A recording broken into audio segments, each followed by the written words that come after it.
but still the market is largely illiquid. So how do we address this? See, the problem again is slightly structural in the sense that if you include the RBI, which owns some 16% of outstanding government securities, you have almost 80% of outstanding government securities being held by players who either are holding it for structural reasons or regulatory reasons rather, or who are buy and hold investors. There is only 15 to 20% of the market which actually holds government securities with an intention to trade. Okay. And because of this reason, you necessarily don't have the kind of liquidity that you would expect in a market where the outstanding size is, I guess, close to some 30-35 lakh crores of government securities today. Now, the RBI rightly so is now trying to bring down both the SLR ratio as well as the HTM ratio as far as banks are concerned. So that is obviously going to be the first trigger as far as improving market liquidity is concerned, because banks would now look to trade both ways and not only buy and hold as we see HTM levels coming down and down over the years. Second is obviously this very important element of FII participation. Now, going by your numbers itself, FIIs are now becoming a slightly more significant portion of the market, close to possibly 4 to 5% as compared to 1%, which was the case last year. So as the FII participation goes up in the Indian markets, again you will have more two-way flows than what was the case in the past. And finally, the pie or the share of the banking system holding in government security. So earlier it was much higher than the current 35%. So as you see more and more non-banking players coming in, whether it is FIIs, whether it is mutual funds, whether it is insurance companies, pension funds, etc., you will see necessarily the secondary market liquidity improving. Finally, I am not really a very big votary of liquidity improving because of direct retail participation. I think from a size perspective, it will still take a lot of years for sizable retail participation or sizable direct retail participation to come in. If at all, it has to be intermediated through proper sources, whether it is through mutual funds or any other collective investment schemes through which this money can be rooted in. But the fact of the matter is that as you move more away from the regulatory requirement of holding G-Secs to a more fundamental view or a more fundamental requirement from a portfolio perspective of holding G-Secs, automatically the liquidity of the system improves. So it's not something that is going to happen overnight, but that is something that people are already working towards, including the regulators, by rightly reducing the SLR and the HTM requirements of banks, and by getting more FII money into India, or more FII limits for bonds. So that is something that is an iterative, slow-moving process, which will happen over a period of time. Having said that, I think you were asking one of the questions, and I think Dhaval was answering this. What we have to remember is that while we all talk about relative market illiquidity as far as India is concerned, in the emerging market space, especially in India, especially in Asia, India would still be one of the most liquid markets as far as government securities are concerned. In fact, the ability of the system to absorb large flows, both inwards as well as outwards, is much better in India than what you see in many other emerging markets in Asia. So staying on this topic of government securities, what interest rate regime are we looking at in Governor Rajan's monetary policy framework? See, a lot of people have rightly, there are a lot of stories that go about the Reagan-Volcker era as far as India is concerned. And I think what people are drawing an analogy to here essentially is the fact that the RBI has its bearing in the right place as far as its primary focus on inflation is concerned. Now, we believe that with this primary focus on inflation as well as the government's primary focus on fiscal deficit, the medium term path for interest rates will be lower. It does not mean that we are going to see 100, 200 basis point kind of a rate cut over the next 6 months. That is not what one should be driving at.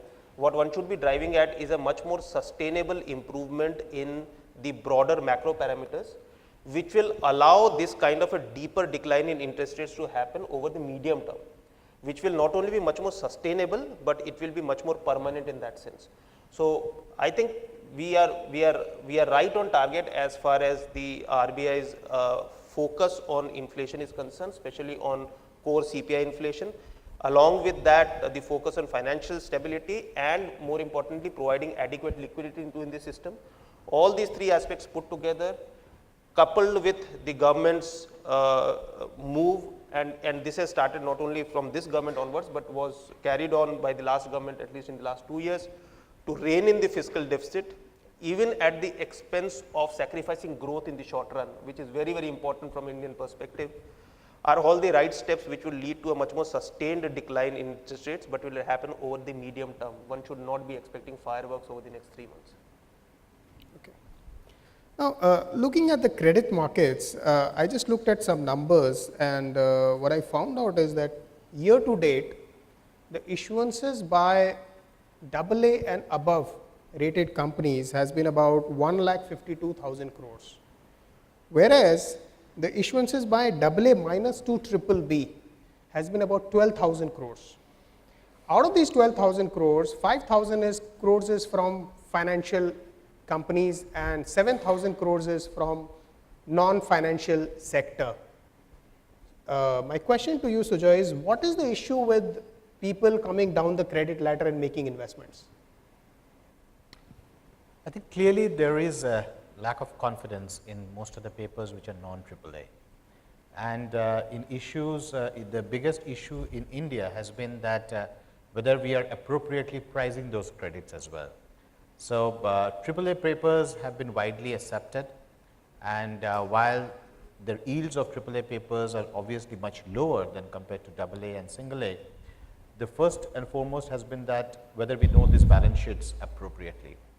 While the rating agencies have done their bit in giving their opinion about the creditworthiness of these papers, the markets have sometimes been unsure about the way those credits could be priced. Hence, those demand for non-AAA kind of issuances have been low. And I think apart from that, there was one more reason why the demand for non-AAA credits were low, because when there is a need to sell non-AAA papers, there are hardly any takers for that. You don't, you will not be able to sell them when you actually need to. Whereas there could be an easy exit from a AAA rated paper. Thirdly, I think most of these non-AAA entities were happy with the kind of pricing that they were getting from the banks. So they decided to continue with that. And over the last, the 1 year, 2 year data that you just mentioned, I think that period, the Indian economic cycle was in a downturn. The economic activity was low, and hence the need for raising debt capital was also low. So while AAA entities, because of ordinarily their big size, continued to raise money and probably to meet their asset liability mismatch, the AAA NBFCs or the likes of the PFIs, they continued to raise money, and the mortgage-backed companies, mortgage interfinancing companies also raised money. Most of the small-side manufacturing entities refrained from borrowing from the market. Our sense is that as the economy has started showing early signs of recovery, we probably see far more encouraging number from the non-AAA space. And the credit spreads of the AA's and the single A's over the AAA are clearly at an all-time high even at these levels. We have not seen any meaningful decline. So as if inflation coming off and the demand picking back, and I think if there is a need for expansion and capacity expansion from the manufacturing and the financial services companies alike, we are quite hopeful that the overall issuances from the AA and single A space would actually grow manyfold over the next 3-4 years. And over time, I think the acceptance will also go up, and they probably would be able to get a finer pricing, and that will also nudge them to move over from a bank financing into the debt market space. Again, a question from a rating perspective. So again, the question to Ramraj is, what has been the rating migration trends among Indian issuers over last 12 months? And what does the future hold, and what are the likely trigger points? Yeah. So I think, the rating migration trends over last year. So typically the way we look at rating migration is through what we call the credit ratio, or the ratio of upgrades to downgrades. So if you really look at this number, last year, which was for financial year 13-14, this was at the ratio of about 0.8, which means to say you had 80 upgrades for every 100 downgrades, which means to say that downgrades were far higher than upgrades. If you look at this number for 12-13, it was 0.6.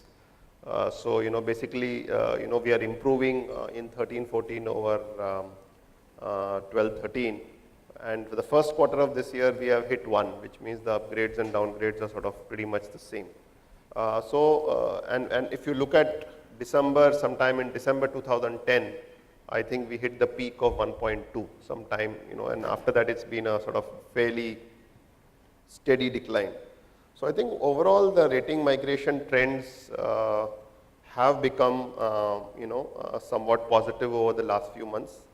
What really is happening is that when I look at upgrades and downgrades, what is happening is that the number of upgrades over a long period of time has remained fairly constant in terms of the absolute numbers. What really keeps changing is the number of downgrades, and that's sort of falling off quite a bit.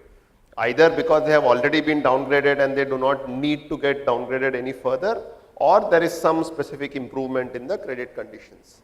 And today, for example, at CRISIL, we will be rating upwards of about 15,000 companies, which will be about 40% of corporate bank credit, which is fairly substantial. And we will have companies right from AAA rating to B rating. So it's quite a representative sample of how the Indian economy is performing. So I think by and large we are seeing that the trends look, they could be better, but I think things are slowly sort of stabilizing, and companies are not getting any worse than what they are, is I think what we can say at this point in time. Are things getting substantially better? No. But in general, things are not getting worse than what they have been in the last year. And definitely many companies, because of either capital correction, we are not really seeing any good news on the P&L, but there is some good news on the balance sheet. There is equity infusion, there's some capitalization, someone's diluting, someone's selling. Some of those are reflected in the higher number of upgrades. And that's really what we are seeing in terms of the overall credit trend. Our sense is this should be a reasonable year. I think especially quarter 4 of financial year 14-15, we should see a fairly material upward movement in terms of a fairly sharp reduction in downgrades and some improvement on the upgrades. That's really how we are seeing things. That's heartening to know. Okay, I have a question to Dhaval. The budget killed a large and lucrative segment of mutual fund industry.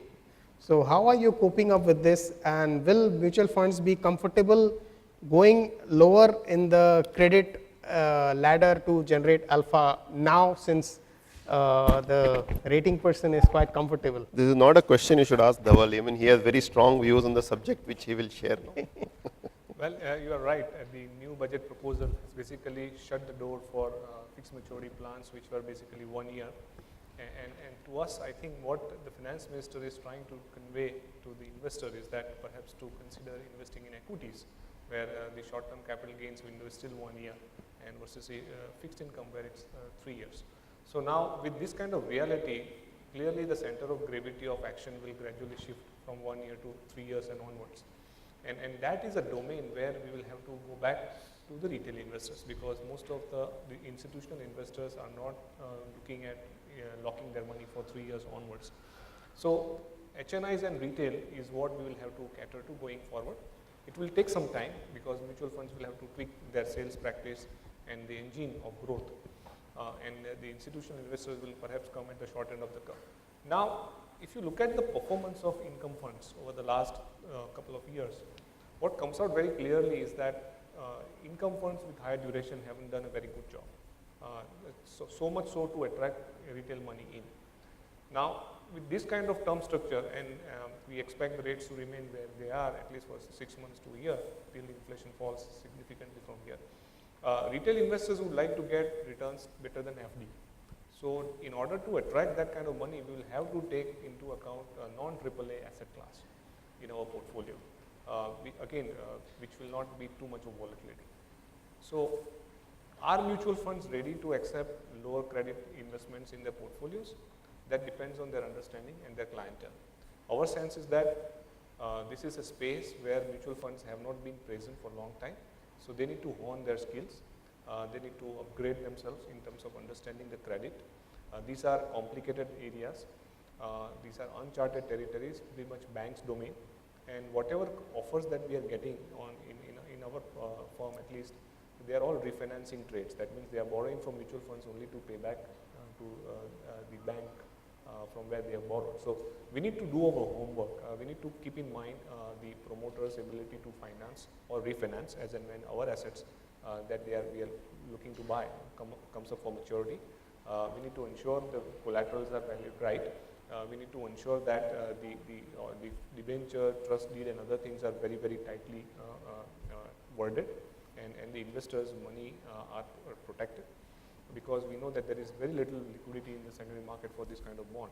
And the most important thing is that we need to keep sufficient amount of liquidity while looking at buying this kind of bond in terms of either cash or CDs or any other liquid bonds, so that when the cycle turns, for whatever reason, and we should not get caught on the wrong side, because investors, it takes just 1 second to fax a redemption, and then mutual fund will be scrambling to generate liquidity. So learning from what happened in 2008-9 and the scramble for liquidity, it is very important that we check all the boxes and then enter in that segment. But there is clearly there is an appetite for this kind of bonds in a measured way.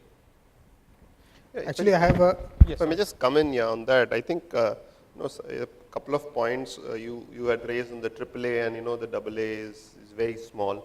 I think several reasons. I think some of it is, first of all, liquidity in itself. As GSEC itself, the liquidity is an issue. When you go to AA and you go to A+, it's far more illiquid. I think that is one. Second is that the range of investors who are playing in the market is also fairly narrow.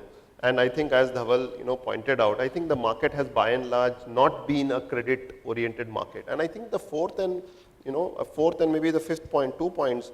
One is the fact that the whole bankruptcy law kind of situation today in our country is very, it's an extremely long process. So should it happen that something goes wrong in a A or a BBB asset, you're going to take forever to try and recover the money.